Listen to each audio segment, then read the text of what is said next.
നമസ്കാരം. Raf talk മലയാളത്തിലേക്ക് എവർക്കും സ്വന്തം. ISL കേരള ബ്ലാസ്റ്റേഴ്സ് നാളെ ഇന്റർ കാശിയുമായിട്ട് ഏറ്റുമുട്ടുകയാണ്. നാളെ വൈകിട്ട് ഇന്ത്യൻ സമയം 5 മണിക്ക് കൊച്ചിയിലെ സ്റ്റേഡിയത്തിലാണ് കളി നടക്കുന്നത്. നിലവിൽ നിങ്ങൾക്കറിയാമല്ലോ, ഇന്റർ കാശി 2 കളിയിൽ നിന്ന് 2 ഡ്രോ, 2 പോയിൻറ്റോടെ 7ാം സ്ഥാനത്താണെങ്കിൽ കേരള ബ്ലാസ്റ്റേഴ്സ് 2 കളി 2ഉം പൊട്ടി ഏറ്റവും അവസാനത്തിൽ നിൽക്കുന്ന ടീമാണ്. അവസാനത്തിൽ എന്ന് പറഞ്ഞാൽ അവസാനത്തിൽ സ്പോർട്ടിംഗ് ഡൽഹിയാണ് ഒരു 3 കളി കളിച്ചു എന്നുള്ളത് കൊണ്ട് ബ്ലാസ്റ്റേഴ്സ് 2 കളി കളിച്ചു. എല്ലാവർക്കും 0 പോയിൻ്റ്. അപ്പോൾ 10ാം സ്ഥാനം മുതൽ ഇങ്ങോട്ട് താഴേക്കുള്ള എല്ലാ ടീമുകൾക്കും 0 പോയിൻ്റാണ്. അതായത് ഏറ്റവും പരിതാപകരമായ രൂപത്തിൽ നിൽക്കുന്ന ടീമുകളിലൊന്നാണ് ടേബിളിൽ കേരള ബ്ലാസ്റ്റേഴ്സ്. അതിൽ നിന്നൊരു മാറ്റം വരണം. ഇന്റർ കാശി മികച്ച ടീമാണ്, പക്ഷേ അവരെ പരാജയപ്പെടുത്തേണ്ടതുണ്ട്. അപ്പോൾ അതിന് എന്ത് ചെയ്യണം എന്നുള്ള ചോദ്യം ഇന്ന് പ്രീ മാച്ച് പ്രസ് കോൺഫറൻസിൽ കേരള ബ്ലാസ്റ്റേഴ്സിൻ്റെ കോച്ച് ഡേവിഡ് കാറ്റലയോട് ചോദിക്കേണ്ടായി. അദ്ദേഹം അതിനെക്കുറിച്ച് പറയുന്നത്, തീർച്ചയായിട്ടും ടീം കഴിഞ്ഞ കളിയിൽ നിന്ന് വ്യത്യസ്തമായിട്ട് കളിക്കണം, അത് ഡിഫൻസ് കുറച്ചുകൂടി ശക്തമാക്കണം എന്നാണ് അദ്ദേഹം പറഞ്ഞത്. കഴിഞ്ഞ കളിയിൽ ഡിഫൻസ് ഒരൽപ്പം പാളി എന്ന് അദ്ദേഹം നേരത്തെയും പറഞ്ഞു. അത് തന്നെയാണ് അദ്ദേഹം വീണ്ടും ആവർത്തിക്കുന്നത്. അതുപോലെ തന്നെ വിജയിക്കാൻ എന്ത് ചെയ്യണമെന്ന് കൂടി അദ്ദേഹം പറയുന്നു.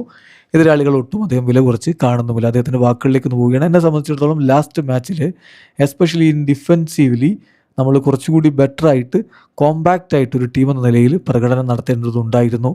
അപ്പോൾ ചില മൊമെൻറ്റുകളിൽ നമുക്ക് ആ ഒരു ഓർഗനൈസിങ് മിസ്സായിപ്പോയി. സോ ട്രെയിനിങ്ങിൽ നമ്മളത് കൃത്യമായിട്ടെടുത്ത് അടുത്ത മത്സരത്തിൽ ഒരു വിജയിക്കാൻ വേണ്ടി, കാര്യങ്ങൾ ബെറ്ററാക്കാൻ വേണ്ടി നമ്മൾ നന്നായിട്ട് പരിശീലനം നടത്തിയിട്ടുണ്ട്. പിന്നെ കഴിഞ്ഞ മത്സരത്തിൽ മറ്റൊരു സംഭവം എന്ന് പറഞ്ഞാൽ, നമ്മൾ ആദ്യത്തെ 25-30 മിനിറ്റ് നന്നായിട്ട് തന്നെയാണ് കളിച്ചത്. പക്ഷേ അതിനുശേഷം അത് നമുക്ക് കീപ്പ് ചെയ്യാൻ പറ്റിയില്ല. സോ ഈ ഒരു ലെവൽ എൻ്റയർ 90 മിനിറ്റ്സ് നമുക്ക് കീപ്പ് ചെയ്യാൻ പറ്റണം. ടീം വളരെ ഹാർഡായിട്ട് വർക്ക് ചെയ്യുന്നുണ്ട്. പ്ലേയേഴ്സിൻ്റെ മെൻറ്റാലിറ്റിയും എന്തായാലും കറക്റ്റ് വേയിൽ തന്നെയാണ്. നമുക്ക് പോസിറ്റീവ് റിസൾട്ട് ഉണ്ടാക്കാൻ പറ്റുമെന്നാണ് ഞാൻ കരുതുന്നത്. പക്ഷേ ഇന്റർ കാശി വളരെ കോമ്പാക്റ്റ് ആയിട്ടുള്ളൊരു ടീമാണ്. അവർ വളരെ നല്ല രൂപത്തിൽ ഡിഫെൻസീവ്ലി കാര്യങ്ങൾ ചെയ്യുന്നുമുണ്ട്.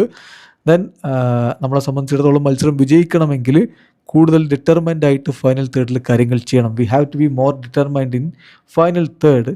അതുപോലെ തന്നെ ആ ലൈൻസ് ബ്രേക്ക് ചെയ്ത് നമ്മൾ കയറേണ്ടതുണ്ട്. സോ ബോൾ കുറച്ചുകൂടി ഫാസ്റ്റായിട്ട് മൂവ് ചെയ്യേണ്ടതുണ്ട് എന്നുകൂടി കോച്ച് പറയുന്നു. എന്തായാലും കൃത്യമായിട്ട് എവിടെയൊക്കെയാണ് പാളിച്ചകൾ, പിഴവുകൾ എന്നൊക്കെ അദ്ദേഹം കണ്ടെത്തിയിട്ടുണ്ടെന്ന് വേണം മനസ്സിലാക്കാൻ. അത് പരിഹരിക്കാൻ വേണ്ട രൂപത്തിൽ ട്രെയിനിങ്ങിൽ ടീം ഡ്രില്ലുകളൊക്കെ ചെയ്തിട്ടുമുണ്ട്. ബാക്കി നാളെ കളിക്കളത്തിൽ പോസിറ്റീവായ റിസൾട്ട് ഉണ്ടാവുമെന്ന പ്രതീക്ഷയോടുകൂടി ആരാധകരെ കാത്തിരിക്കുകയാണ്. ഇവിടെ അവസാനിക്കുന്ന ഫുട്ബോൾ ലോകത്തെ കൂടുതൽ വിശേഷങ്ങളുമായി റാഫ് ടോക്സിൽ എത്താം.